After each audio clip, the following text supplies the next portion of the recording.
friends, welcome back to our channel KB's Biology. Today we will discuss about structure of ribosomes and its function. तो जो ribosome है उसका structure हम देखने वाले हैं और उसका फंक्शन क्या है वो इस वीडियो में देखेंगे। तो यहाँ पे देखो जो राइबोसोम है, ओके, राइबोसोम किसको कहते हैं हम देखते हैं। तो देखो यहाँ पे the ribosomes are the large ribonucleoprotein. Ribosome क्या होता है? लार्ज राइबोन्यूक्लियोप्रोटीन होता है और वो किससे बना हुआ होता है? आरएनए और प्रोटीन से बना हुआ होता है। उसमें यूबिक्विटोन्स भी उसमें प्रेजेंस रहते हैं। वो ऑल सेल्स में प्रेजेंट रहता है। प्रोकैरियोटिक्स हो, यूकैरियोट्स हो, वो सब सेल में उसमें प्रेजेंट रहता है। और जो राइबोसोम्स है वो क्या करता है? उसका बेसिक और इम्पोर्टेंट फंक्शन जो है वो क्या करता है? जो हमारा जेनेटिक मटेरियल है, जेनेटिक इंफॉर्मेशन है, उसको ट्रांसलेट करता है। उसको क्या करता है? ट्रांसलेट करता है in the form of protein. तो ये क्या करता है? जो आरएनए होता है, मैसेंजर आरएनए होता है, यहाँ पे दिया है देखो, ये मैसेंजर आरएनए है, उसको ट्रांसलेट करके उससे क्या तैयार करता है? पॉलीपेप्टाइड्स, मीन्स क्या? प्रोटीन्स। तो वो ट्रांसलेशन में बहुत इम्पोर्टेंट रोल जो है प्ले करता है। तो इसीलिए जो राइबोसोम है ये ऑल सेल्स में क्या है? इम्पोर्टेंट है। देखो यहाँ पे जो स्ट्रक्चर है राइबोसोम का वो ग्लोबुलर स्ट्रक्चर है। कौन सा? ग्लोबुलर। तो ग्लोबुलर मीन्स क्या? उसमें जो प्रोटीन रहता है वो ग्लोबुलर रहता है। तो उसका फंक्शनल राइबोसोम जो है वो उसके जो फंक्शनल यूनिट होते हैं वो दो टाइप के फंक्शनल यूनिट होते हैं। वो अनइक्वली रहते हैं साइज़ में। उसका साइज जो रहता है वो अनइक्वल रहता है। मीन्स इसमें एक लार्ज रहता है, ओके, और एक स्मॉल रहता है। तो इस प्रकार क्या रहता है? वो सब यूनिट्स रहते हैं। तो यहाँ पे देखो ये लार्ज सब यूनिट और जो स्मॉल सब यूनिट है उसके बीच में एमआरएनए के सीटिंग के लिए एमआरएनए का जो पोजीशन रहता है यहाँ पे रहता है। तो इसीलिए जो दो सब यूनिट है यहाँ पे प्रेजेंस रहते हैं। तो यहाँ पे देखो जो राइबोसोम है ये क्या करता है? वो आरएनए और आर प्रोटीन से क्या होता है? तैयार होता है। तो ये जो राइबोसोम है यहाँ पे, तो आर प्रोटीन्स जो रहते हैं वो दो टाइप के रहते हैं, एल एंड एस टाइप पे।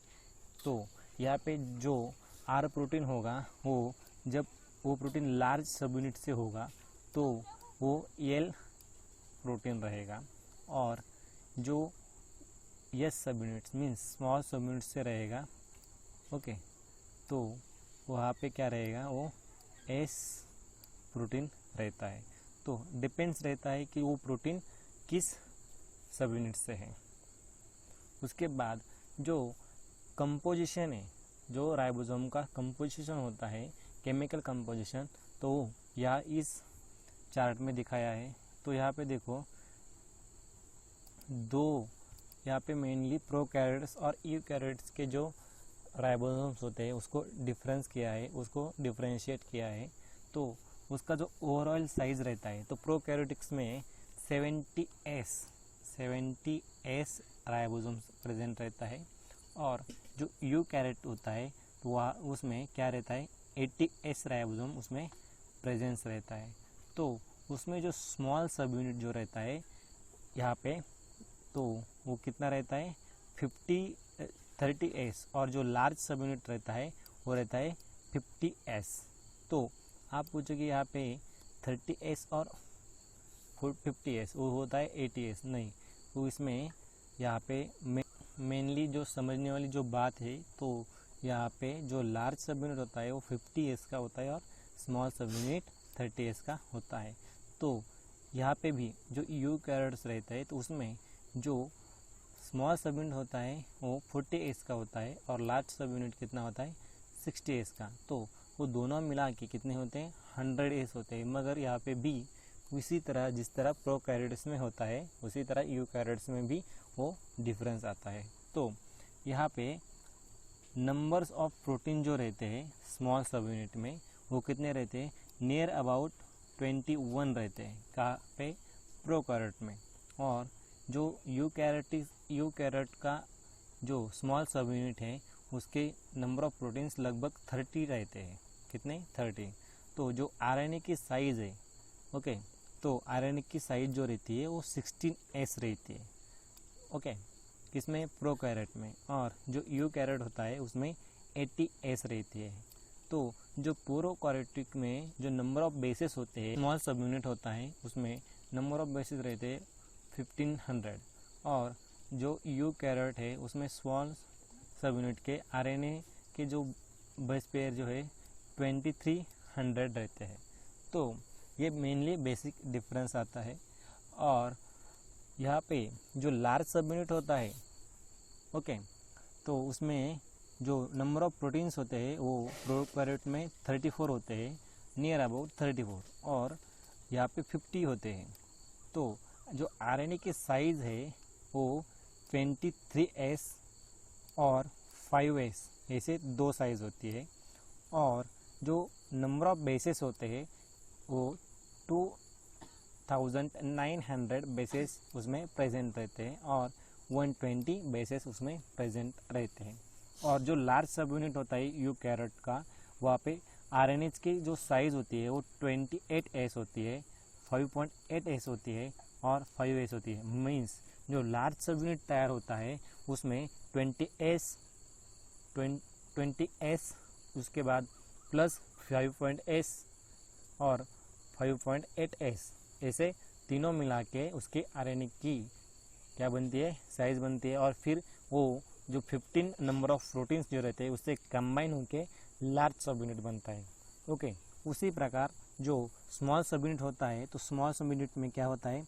ये 23S प्लस 5S, ओके, तो ये सब मिला के वो 34 प्रोटीन्स मिला के वो क्या होता है? लार्ज सब यूनिट तैयार होता है। किसका? प्रोकैरियोट का। जिस तरह मैंने यूकैरियोट का बताया उसी तरह। तो ये क्या होता है? जो 30S तैयार होने के लिए ये सब कंबाइन होता है, और ये 40S होने के लिए मैं यहाँ पे कलर चेंज दिखाता हूँ।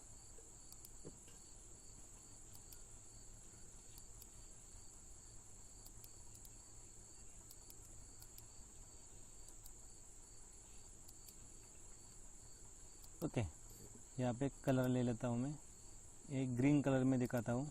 तो ये देखो यहाँ पे ये इतना हो गया तो ये 30S होता है, और ये सब कंबाइन होके क्या होता है? 40S होता है।